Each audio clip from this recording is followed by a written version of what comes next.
Hello అండి, నమస్తే. Welcome back to our channel. ఈరోజు వీడియోలో మీకు సగ్గుబియ్యం బోండాని చేసి చూపించబోతున్నాను. మంచి హెల్తీ రెసిపీ అండి. చూడండి, అప్పటికప్పుడు మనం బ్రేక్ఫాస్ట్ చేయాలన్నా లేదంటే స్నాక్స్ చేయాలన్నా ఇలా ఈజీగా సగ్గుబియ్యంతో బోండాలను ప్రిపేర్ చేసుకోవచ్చు. చాలా టేస్టీగా ఉంటాయండి. చూడండి, లోపల కూడా చాలా చక్కగా ఉడికింది. చాలా సాఫ్ట్గా కూడా ఉంటాయండి బోండాలు. ఇలా చేసి పెట్టారంటే పిల్లలు కూడా చాలా ఇష్టంగా తినేస్తారండి. ఇప్పుడు వీటిని ఎలా ప్రిపేర్ చేయాలో వీడియోలో చూసేద్దాం. ముందుగా ఒక బౌల్ తీసుకుని దానిలో ఒక కప్పు సగ్గుబియ్యం వేసుకొని శుభ్రంగా వాష్ చేసుకోవాలి. ఇలా చేయడం వల్ల మనకి దీనిలో ఉన్న డస్ట్ అంతా పోతుందండి. ఇలా మనం చేత్తో నలుపుకుంటూ వాష్ చేసి పెట్టుకోవాలి. చూసారు కదా, ఇలా శుభ్రంగా వాష్ చేసుకున్న తర్వాత ఇప్పుడు దీనిలో 2 కప్పులు పలచటి పెరుగును వేసుకోవాలి. అంటే మరి గట్టిగా ఉన్న పెరుగుని యాడ్ చేసుకోకూడదు, లూజ్గా ఉన్న పెరుగుని యాడ్ చేసుకోవాలి. ఇలా వేసుకున్న తర్వాత బాగా కలిపేసుకోవాలి. ఇలా కలిపేసుకున్న తర్వాత మూత పెట్టేసి ఒక 3 గంటల పాటు ప్రక్కన పెట్టేసుకోవాలి. ఇలా చేయడం వల్ల సగ్గుబియ్యం బాగా నాని మనకి సాఫ్ట్గా అవుతాయండి. చూడండి, మనకి సగ్గుబియ్యం బాగా సాఫ్ట్గా అయ్యింది 3 అవర్స్ తర్వాత. చూడండి, ఇలా చేత్తో ప్రెస్ చేసుకుంటే మనకి బాగా సాఫ్ట్గా అయిపోవాలి. ఈ విధంగా మనం సగ్గుబియ్యాన్ని నానబెట్టుకోవాలి. ఇప్పుడు వీటిని ఒక బౌల్లోకి ట్రాన్స్ఫర్ చేసుకుందాం. ఇలా ట్రాన్స్ఫర్ చేసుకున్న తర్వాత దీనిలో 1.5 కప్పు మైదా పిండి వేసుకోవాలి. అలాగే 3/4 కప్పు వరిపిండి కూడా వేసుకోవాలి, అంటే బియ్యం పిండి కూడా వేసుకోవాలి. 1/2 టీ స్పూన్ జీలకర్ర, 2 పచ్చిమిర్చిని సన్నగా కట్ చేసి వేసుకోవాలి. అలాగే కొద్దిగా కరివేపాకు,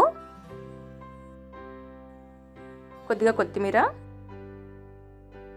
అలాగే 1 కప్పు ఉల్లిపాయ ముక్కలు, 2 మీడియం సైజు ఉల్లిపాయలని ఇలా కట్ చేసి వేసుకోండి. చూడండి, ఈ విధంగా ఈ సైజులో కట్ చేసుకోవాలి. చూసారు కదా, ఇలా కట్ చేసి వేసుకోవాలి. అలాగే 1 టీ స్పూన్ సాల్ట్, మీకు టేస్ట్కి సరిపడా సాల్ట్ యాడ్ చేసుకోండి. ఇవన్నీ యాడ్ చేసుకున్న తర్వాత బాగా కలిపేసుకోవాలి.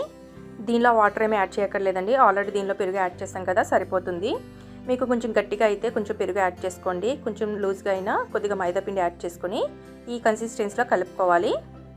చూసారు కదా, ఈ విధంగా ఉండలా కలుపుకోవాలి.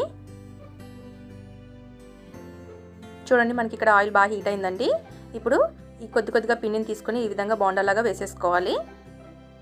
స్టవ్ని మీడియం ఫ్లేమ్లో పెట్టుకుని బోండాలను వేసుకోవాలి. ఇలా ఆయిల్కి సరిపడా బోండాలన్నీ వేసేసుకోవాలి. అలాగే దీనిలో నేను అల్లం వేయలేదండి, అల్లం ఇష్టపడేవారు దీనిలో సన్నగా తరిగిన అల్లం కూడా యాడ్ చేసుకోవచ్చు, టేస్ట్ బాగుంటాయి. మనం బోండాలు వేసిన వెంటనే కదపకూడదండి, 1 నిమిషం పాటు ఫ్రై అయిన తర్వాత కలుపుకోవాలి. చూడండి, ఇలా 1 నిమిషం పాటు ఫ్రై అయిన తర్వాత ఇలా 2 వైపులా తిప్పుకుంటూ గోల్డెన్ బ్రౌన్ కలర్ వచ్చేంత వరకు ఫ్రై చేసుకోండి. చూసారు కదా, ఇలా గోల్డెన్ బ్రౌన్ కలర్ వచ్చేంత వరకు ఫ్రై చేసుకొని తీసేసుకోవాలి. ఈ బోండాలు చట్నీ లేకపోయినా తినడానికి చాలా రుచిగా ఉంటాయండి. ఇలా మిగతా బోండాలను కూడా ఫ్రై చేసేసుకొని ఒక ప్లేట్లోకి తీసేసుకోండి. అంతేనండి, చాలా సింపుల్గా ఈజీగా క్విక్గా మనం బ్రేక్ఫాస్ట్ అయినా స్నాక్ అయినా ప్రిపేర్ చేసుకోవచ్చు. చాలా టేస్టీగా ఉంటాయి. ఈ విధంగా మనం సాస్తో కానీ చట్నీతో కానీ సర్వ్ చేసి పెట్టారంటే చాలా ఇష్టంగా తినేస్తారు. తప్పకుండా మీరు ఒకసారి ట్రై చేసి ఎలా వచ్చిందో కామెంట్ చేసి చెప్పండి. అలాగే ఈ వీడియో కనుక మీకు నచ్చినట్లయితే ప్లీజ్ లైక్ చేసి షేర్ చేయండి. అలాగే మన ఇల్లు మన ఛానల్ని సబ్స్క్రైబ్ చేసుకోండి.